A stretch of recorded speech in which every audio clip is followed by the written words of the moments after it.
Lung time lung transplant correct time பண்ணலைன்னா அது எக்மோவில் கொண்டு போய் விட்டுரும். அது மட்டும் இல்லை, லங் டிரான்ஸ்பிளான்ட் கரெக்ட் டைம் பண்ணலைன்னா ஹார்ட் ஃபெயிலியரும் வந்துடும் அவங்களுக்கு. ஹார்ட் ஃபெயிலியர் வந்துருச்சுன்னா இந்த கவிதா தானே பேர் என்னமா, உங்கள் வயசு என்ன? 43. கவிதா எந்த ஊர் நீங்கள்? I am the brother of S. Kavitha. I am Senthil Kumar. நான் வந்து டோனர் ஃபேமிலியை தேங்க் பண்ணிக்கிறேன். என்னுடைய தங்கச்சிக்கு ஆர்கன் கொடுத்து உதவுன டோனர் ஃபேமிலியை. அப்புறம் நம்ம தமிழ்நாடு கவர்மெண்ட் டிரான்ஸ்டான் அத்தாரிட்டியை வந்து நான் எனக்கு ரொம்ப நன்றி கடன் பட்டிருக்கேன் அவங்களுக்கு. இந்த மாதிரியான ஒரு நமக்கு என் தங்கச்சிக்கு ஆர்கன் கிடைச்சி நல்லபடியாக அவங்க ரெக்கவர் ஆனதுக்கு. ஆக்சுவலாக என் தங்கச்சி வந்து ரொம்ப கஷ்டப்பட்டாங்க. அதாவது ஆர்ஏ அசோசியேட்டட் வித் ஐஎல்டி அந்த டிசீஸ் வந்து 2 லிட்டர்ஸ்லேருந்து 15 லிட்டர்ஸ் வரைக்கும் இன்க்ரீஸ் ஆகிடுச்சு படிப்படியாக. அவங்களால எந்த வேலையும் அவங்களால செய்ய முடியல. அப்புறம் எங்களுக்கு வந்து ஃபஸ்ட்டு எங்களுக்கு அவேர்னஸ் இல்லை, இந்த மாதிரி லங் டிரான்ஸ்பிளான்ட் பண்ணலான்னு சொல்லி. அப்புறம் லங் டிரான்ஸ்பிளான்ட் பண்ணலாம் அப்படின்றத வந்து விசாரித்து பார்த்தப்போ இங்கே நம்ம டாக்டர் ரலா ஹாஸ்பிட்டலில் வந்து நல்ல டீம் இருக்கிறதா சொன்னாங்க. அப்புறம் இங்கே வந்தோம், பார்த்து எவாலுவேஷன்லாம் பண்ணி நல்லபடியாக வந்து பண்ணாங்க. இப்போ இந்த மீன் டைம் நிறைய இன்ஃபெக்ஷன்ஸ் வந்தது, அது வந்துருக்கும். அந்தளவுக்கு இல்லாமல் இடையிலே வந்து நல்லபடியாக எங்களுக்கு பை லக்கீலி லங் கிடச்சது, ஆர்கன் கிடைச்சதுனால சர்ஜரி பண்ணி அந்த டீம் போஸ்ட் ஆஃப் டீமும் வந்து ரொம்ப நல்லா பார்த்துக்கிட்டாங்க. இந்த ஹாஸ்பிட்டலும் ரொம்ப க்ளீன் அண்ட் ஹைஜீனிக். இந்த மாதிரி செட்டப்ஸ் இல்லைன்னா இந்த மாதிரி நம்ம சர்ஜரிஸ் பண்ணி ரெக்கவர் ஆகி வர்றது ரொம்ப கஷ்டம். இந்த செட்டப்ஸ் எல்லாம் க்ரியேட் பண்ணி வச்சுருக்க டாக்டர் சாருக்கு என்னுடைய நன்றிகளை தெரிவிச்சுக்கிறேன். ஸோ இதுதான் எங்களுடைய.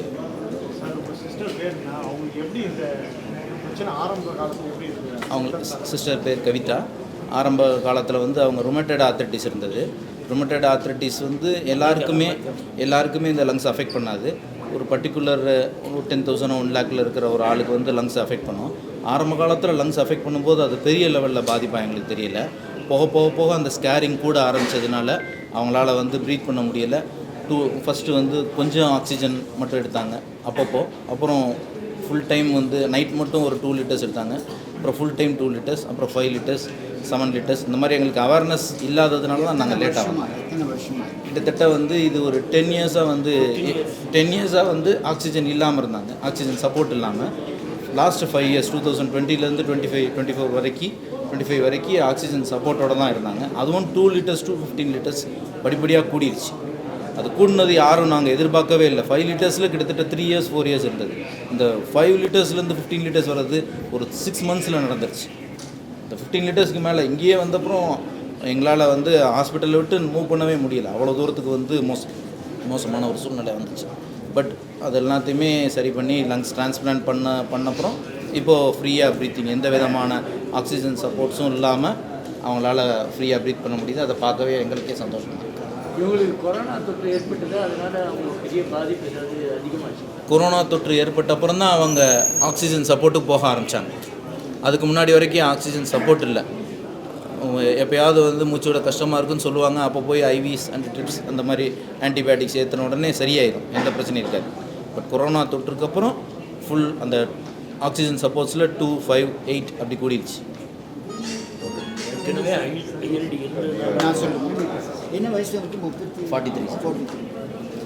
இன்னைக்கு தேனியிலேருந்து கவிதா 43 வயசு லேடி, 2 குழந்தைங்க இருக்காங்க அவங்களுக்கு. இவங்களுக்கு ரொம்ப காலமாக கிட்டத்தட்ட 15 வருஷமாக இன்டர்ஸ்டிஷியல் லங் டிசீஸ், இந்த ருமட்டாய்டு ஆர்த்ரைட்டிஸ்னால வர்ற இன்டர்ஸ்டிஷியல் லங் டிசீஸில் சஃபர் பண்ணிட்டு இருந்தாங்க. இந்த கோவிட் காலத்தில் லங் இன்னும் கொஞ்சம் அதிகமாக, ஏற்கனவே அவங்களுக்கு லங் ப்ராப்ளம் இருந்தது, இன்னும் கொஞ்சம் அதிகமாக 2 நுரையீரலும் பாதிப்புனால இவங்க வந்து ஆக்சிஜனுக்கு போயிட்டாங்க. கோவிட் முடிஞ்சதுக்கப்புறம் கோவிட்லேருந்து ரெக்கவர் ஆனதுலேருந்து ஆக்சிஜன் போனாங்க. அவங்க சொன்ன மாதிரி ஆரம்பத்தில் 2 லிட்டர் ஆக்சிஜனில் இருந்தாங்க, கொஞ்சம் ஆக்சிஜன் இல்லாமல் நடந்துட்டு இருந்தாங்க. ஆனால் அது கொஞ்சமாக படிப்படியாக வருஷமாக 2 லிட்டர் ஆக்சிஜன் 5 லிட்டர் ஆகி, இவங்க சொன்ன மாதிரி 5 லிட்டர்லேருந்து கிட்டத்தட்ட இங்கே வரும்போது 12 லிட்டர் ஆகி 15 லிட்டர் ஆகிடுச்சு. இது வந்து ரொம்ப லேட் ப்ரெசன்டேஷன். இதுக்கு காரணம் என்னென்னா, இவங்களுக்கு லங் டிரான்ஸ்பிளான்ட் பண்ணலாம் அப்படிங்கிற ஒரு எண்ணம் இல்லை, அவங்களுக்கு அட்வைஸே யாரும் பண்ணலை. இந்த மெசேஜ் வந்து மக்களுக்கு மட்டும் கிடையாது, டாக்டர்ஸ்க்கும் சொல்ல வேண்டிய ஒரு மெசேஜ் இது. இந்த மாதிரி இந்த மாதிரி ஆக்சிஜன்லேயே சஃபர் பண்ணுறவங்களுக்கு, நாள் முழுக்க 24 மணி நேரமும் ஆக்சிஜன்லேயே இருக்கிறவங்களுக்கு லங் டிரான்ஸ்பிளான்ட் ஒரு ஆப்ஷன். அதுவும் யங் பீப்புளாக இருக்கிறவங்க இந்த மாதிரி சஃபர் பண்ண வேண்டிய அவசியம் இல்லை. இதை நீங்கள் நேரத்துக்கு சரியான காலத்தில் இதை நீங்கள் டிரான்ஸ்பிளான்ட் பண்ணலைன்னா அடுத்தது ஹார்ட் எஃபெக்ட் பண்ணும். இவங்களுக்கு ஹார்ட்டும் அஃபெக்ட் பண்ண ஆரம்பிச்சிச்சு. இவங்களுக்கு ரைட் ஹார்ட் ஃபெயிலியர், ஆரம்ப ஸ்டேஜ் ரைட் ஹார்ட் ஃபெயிலியர் வந்துருச்சு. அதனால் இது சமயத்தில் ஹார்ட் லங் ரெண்டுமே டிரான்ஸ்பிளான்ட் பண்ணுற மாதிரி வரும் இந்த மாதிரி பேஷண்ட். இவங்க லக்கி அந்த நேரத்தில் கிடைச்சதுனால ஹார்ட் அவாய்ட் பண்ணுங்க. இன்னொரு பிரச்சனை என்ன வரும்னா, இவங்கள ஆக்சிஜன் நீங்கள் அந்த 15 லிட்டருக்கு மேலே கொடுக்க முடியலன்னா எக்மோ மெஷினில் போட வேண்டியது. அது இன்னும் ஒரு வாரம் அவங்களுக்கு அந்த ஆர்கன் கிடைக்கலன்னா எக்மோ மெஷினில் போட வேண்டியிருக்கும். எக்மோ மெஷினில் போட்டாலும் லங் டிரான்ஸ்பிளான்ட் பண்ணலாம். ஆனால் அதோடைய மாபிலிட்டி, அதோட காம்ப்ளிகேஷன்ஸு, அவுட்கம் இதெல்லாம் இந்த அளவுக்கு நல்லா இருக்காது. ஸோ எக்மோ பண்ணுறதுக்கு முன்னாடி லங் டிரான்ஸ்பிளான்ட் பண்ணியாச்சு.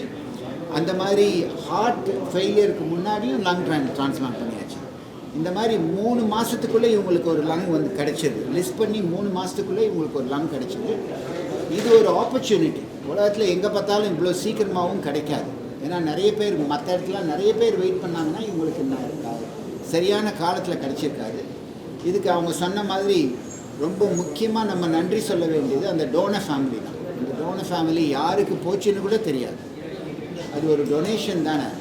இன்னொரு ஃபேமிலி உயிரோடு இருக்கிறதுக்கு அவங்க வீட்டில் மறைஞ்சவங்களுடைய ஆர்கன்ஸை கொடுத்தது ஒரு பெரிய விஷயம்.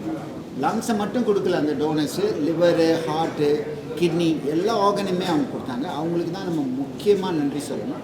அடுத்தது டிரான்ஸ்டாண்ட் இதை எனேபிள் பண்ணுது. இதை இந்த மாதிரி தமிழ்நாடு தான் முதல்ல இருக்குது. இந்த மாதிரி ஆர்கன் டொனேஷனில், கடாவர் ஆர்கன் டொனேஷனில் தமிழ்நாடு தான் முதல்ல இருக்குது. நம்ம பல தடவை நானும் சொல்லியிருக்கேன், பல தடவை நீங்களும் எழுதியிருக்கீங்க.